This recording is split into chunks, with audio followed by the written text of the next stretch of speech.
The wind howled across the empty airfield as the young woman stood beside a weathered transport plane, her hands trembling but her eyes steady. Behind her, the faint cries of frightened children broke the silence, hundreds of orphans who had lost everything to war. Her name was Anna Carter, a pilot who had already risked her life more times than she could count. But that night, as the sky burned with distant flashes of fire, she faced a choice that would define her forever. The world outside was falling apart. Cities had turned to dust and families were torn apart overnight. The orphanage Anna worked with had become a place of last hope, a shelter hidden on the outskirts of a crumbling country. Supplies were running out, soldiers were closing in, and evacuation seemed impossible. Yet Anna refused to give up. These children weren't just faces to her, they were her family, her purpose. Her reason to keep flying. Every radio call told her the same thing. The skies were too dangerous. The route too long, the plane too old. But Anna had learned long ago that sometimes waiting for permission meant losing everything. So she made a plan. One flight. One chance to save 500 children. No backup, no promise of return. Just faith and the roar of an engine that might not make it past the mountains. As the first rays of dawn crept over the horizon, Anna climbed into the cockpit, her heart pounding. The children sat huddled inside the cargo hold, clutching what little they had left, a blanket, a toy, a memory of home. Outside, a single mechanic gave her a nod, knowing this might be the last time he'd ever see her. With a deep breath, she pushed the throttle forward. The engine sputtered, then came to life, shaking the ground beneath her boots. What Anna didn't know was that she wasn't the only one taking a risk that day. Miles away, another pilot one history would nearly forget was preparing for his own impossible flight. Their paths were about to cross in a way no one could have predicted. And when they did, it would change the fate of hundreds of lives forever. But that part of the story comes next. The sky was thick with smoke and cloud as Anna's plane climbed higher, each second feeling heavier than the last. The old aircraft rattled like it might fall apart at any moment, but she held the controls tight, whispering to herself that she just had to keep it in the air a little longer. Below her, the world looked broken, roads cut off, towns abandoned, fields burned into patches of gray. Somewhere out there, safety waited. But for now, it felt impossibly far away in the cargo hold. The orphans sat close together, their small faces pale and quiet. The older ones tried to comfort the younger, pretending they weren't scared, even though their eyes gave them away. Anna wished she could tell them everything would be fine, but she didn't know if that was true. She only knew that turning back wasn't an option. She had promised them a new home, a place beyond the war, beyond fear. And promises were something she never broke. Meanwhile, hundreds of miles west, a man named James Walker was checking the fuel tanks of his own plane. He was a pilot too, though not one who made headlines. Once he'd been part of rescue missions that barely anyone remembered. But when the world turned chaotic, he disappeared from the records, another name lost in history. Until now, James had received a faint radio signal, a voice broken by static, calling for help. He didn't know who she was, only that she was flying a transport overloaded with children, heading straight into a storm. Something about that voice, steady, calm, desperate, pulled at him. He knew what it meant to fly against orders, to risk everything for strangers. So, without waiting for clearance, he took off into the dark sky. 2 planes. 2 pilots. One storm waiting to decide their fate. The storm rolled in faster than either of them expected. Anna could feel the turbulence shaking the plane, lightning flashing so close that the cockpit lit up in brief bursts of white. Her instruments were flickering, the radio crackling with static. Somewhere in that static, she thought she heard a faint voice, a man trying to reach her. But the signal was weak, and the storm made it almost impossible to understand. Still, that single voice gave her something she hadn't felt in hours: hope. She fought to keep the plane level, her hands aching from gripping the controls. Every gust of wind threatened to send them into a spin. The children cried quietly in the back, and Anna's co-pilot, an older nurse named Grace, tried to calm them. Just a little longer, Anna shouted over the noise, though she wasn't sure who she was saying it to: the children, Grace, or herself. Far away, James was following the faint blip on his radar. Her plane. He'd seen enough storms to know this one was brutal, but something about this mission felt personal. Maybe it was because he'd once flown a similar route during another crisis years ago, saving just a handful of people when he couldn't save them all. Maybe this was his chance to make up for that. He adjusted his course, cutting through the storm clouds, scanning for any sign of her. The voice on his radio came back, clearer this time. "This is Transport 317, carrying 500 children. Engines failing." That was all it took. James pushed the throttle forward, his heart racing. Up ahead, lightning split the sky open, revealing a dark silhouette, a struggling aircraft barely holding altitude. It was her. But she was losing height fast, and the mountains were getting closer. Rain hammered against the windshield as Anna fought to keep control. The warning lights on the dashboard glowed red: fuel low, one engine out, altitude dropping. The storm roared like a living thing, tearing at the wings, shaking the plane as if trying to rip it apart. Every second counted. The mountains were now visible through the flashes of lightning, jagged peaks rising like shadows waiting to claim them. "Mayday, mayday."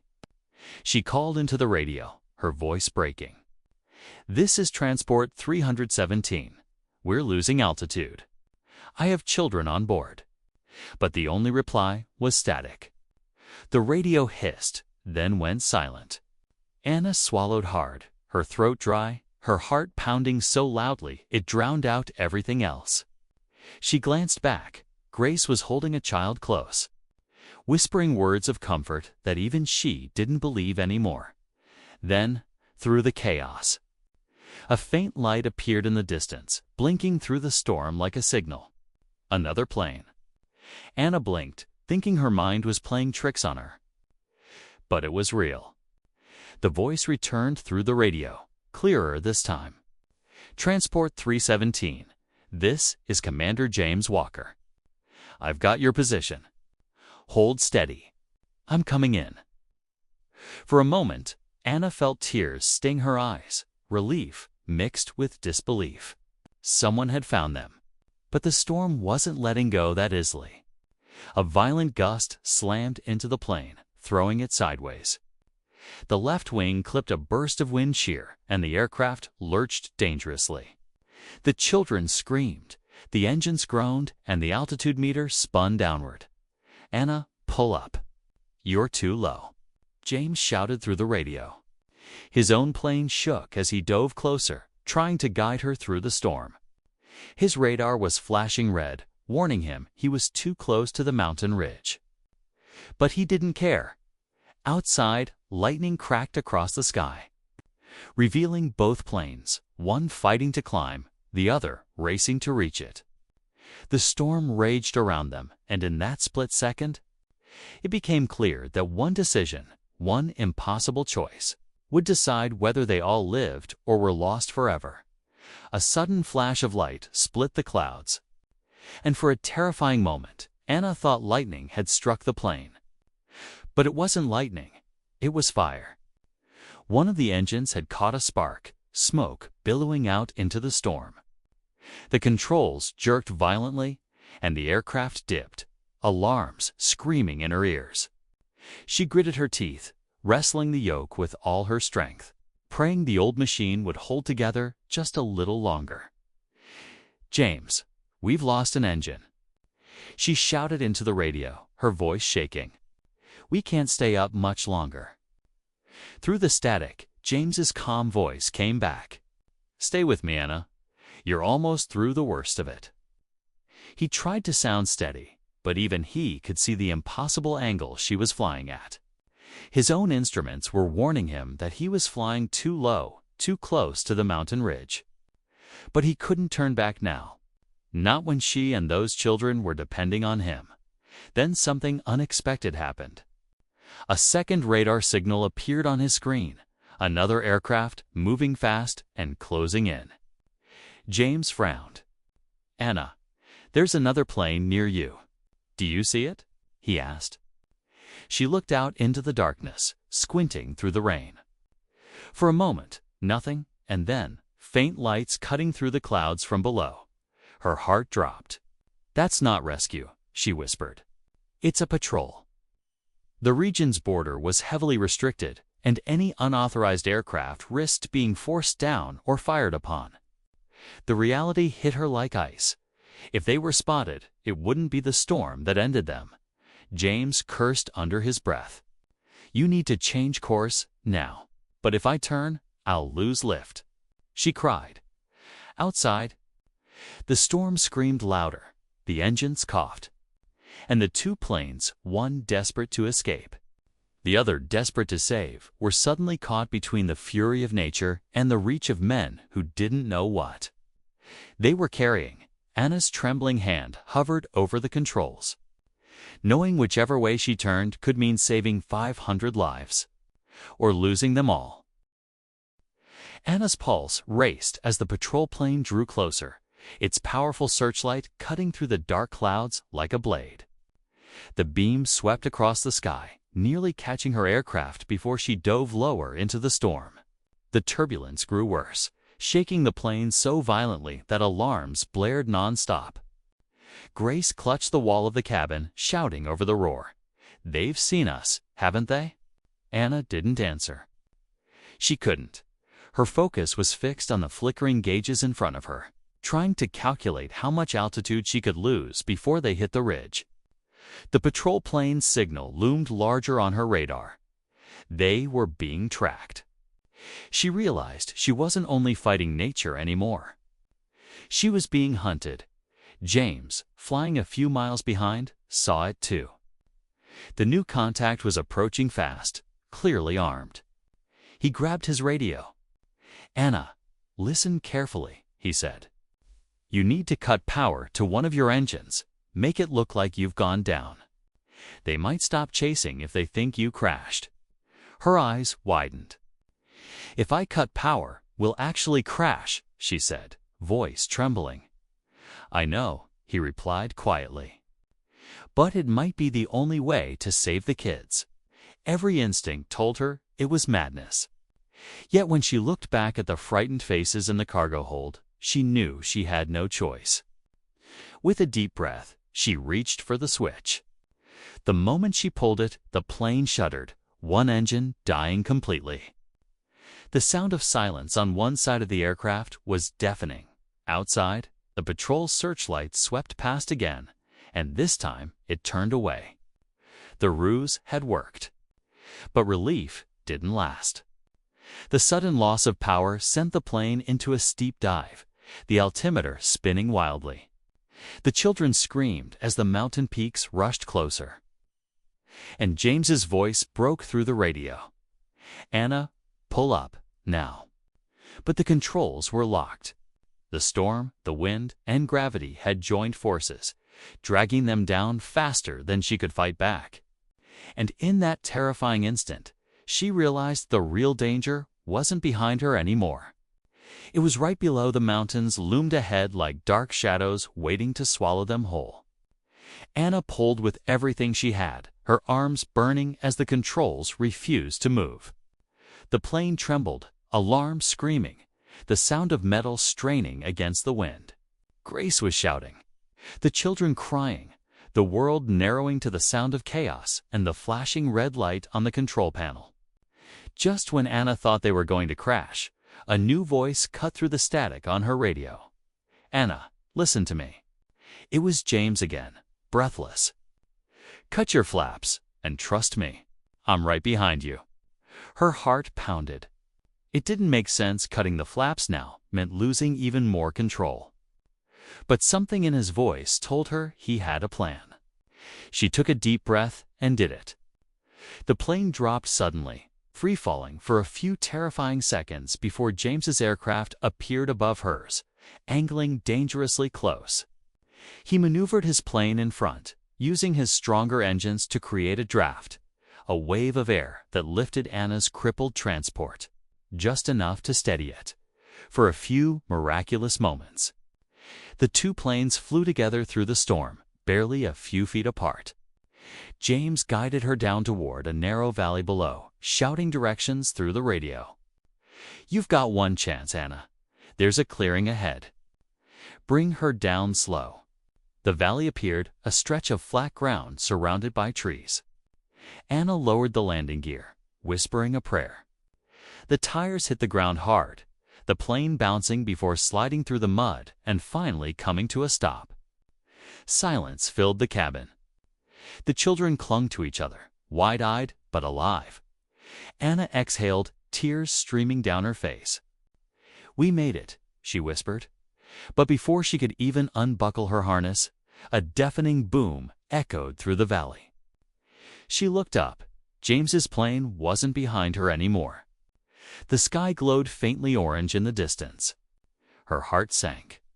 He had stayed in the air too long, taking the full force of the storm so she and the children could survive. Then, just as the smoke began to fade, her radio crackled one last time. "Anna." James's voice, weak but alive. "Look east. There's another group waiting." Her eyes widened. The rescue wasn't over, and neither was the mission. The storm finally began to fade, the first light of dawn breaking through the heavy clouds. Anna climbed out of the cockpit, her boots sinking into the wet earth. The air was cold, filled with the smell of rain and fuel, but for the first time in what felt like forever, she could breathe. Behind her, the children slowly stepped out of the plane, clinging to Grace, their faces streaked with tears and relief. They were alive, 500 lives that had survived the impossible.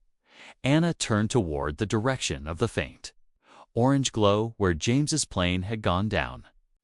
Her heart tightened as she grabbed a flashlight and began walking. Each step through the mud felt heavier than the last. Then, through the haze, she saw movement, a figure limping toward her. It was James. His uniform was torn, his face covered in soot, but he was alive. For a moment, neither of them spoke. Then Anna smiled weakly. "You shouldn't have done that," she said. James managed a small grin. "You would have done the same." They both looked back toward the line of children watching them from the clearing. The sky above them was clearing too, streaked with soft light and quiet promise. Help was already on its way. A convoy had picked up their distress signal. The worst was finally behind them. As rescue teams arrived hours later, Anna stood beside the children, watching as they were wrapped in blankets and loaded into trucks heading east, toward safety, toward a new beginning. She felt the weight of exhaustion and gratitude settle over her. James walked up beside her, his voice low. "You saved them." Anna shook her head. "No," she said softly. "We saved each other." The valley fell silent except for the sound of the wind, gentle now, almost peaceful, carrying with it the story of two forgotten pilots who risked everything so that hope could fly again. Asterisk, every unbelievable story deserves to be seen. If this shocked you, subscribe, hit like, and share it with your friends. Join our community of story lovers.